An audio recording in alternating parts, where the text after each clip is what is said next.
Ayun, so breaking news, yung boyfriend ni Gina Lim na si Ivan Cesar Ronquillo ay natagpuang patay. So, from the looks of it, mukhang alam nyo na, nagpakamatay.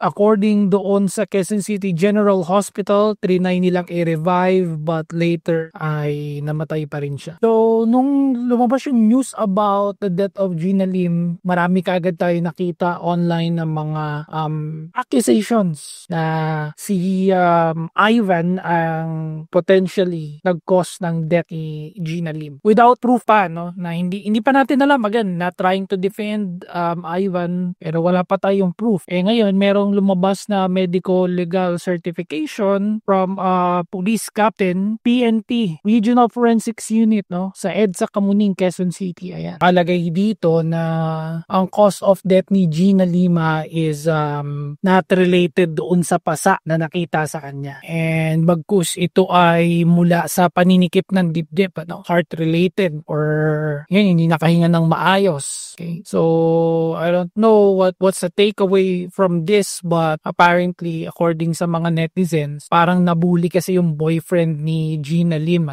parang kaagad trial by publicity. Hinusgahan kaagad siya ng mga tao na siya ang may dahilan kung ba't namatay yung freelance model na si Gina Lima. And ayan yung mahirap talaga no? Although alam ko may mga batas na about it, cyberbullying. Pero dapat ma-hold accountable yung mga tao na yung comment lang ng comment tapos hindi naman nila binavalidate muna yung information bago nila i-type. Dapat ma-hold accountable Tapos yung mga gumagawa ng mga peking accounts tapos yun yung ginagamit nila na pang-troll or pang-bully. Dapat maitayan din sa SIM registration Kaya ka nga nag-SIM register dapat pagka may SIM registration ka na nakatay din dun yung social media account mo para madaling matrace kung sino yung gumagawa ng mga ganyan yung mga nangbubuli na ganyan. Pang ilang kaso na to diba nauna yung anak ni Kuya Kim, si Eman tapos ito ibang generation na kasi to ngayon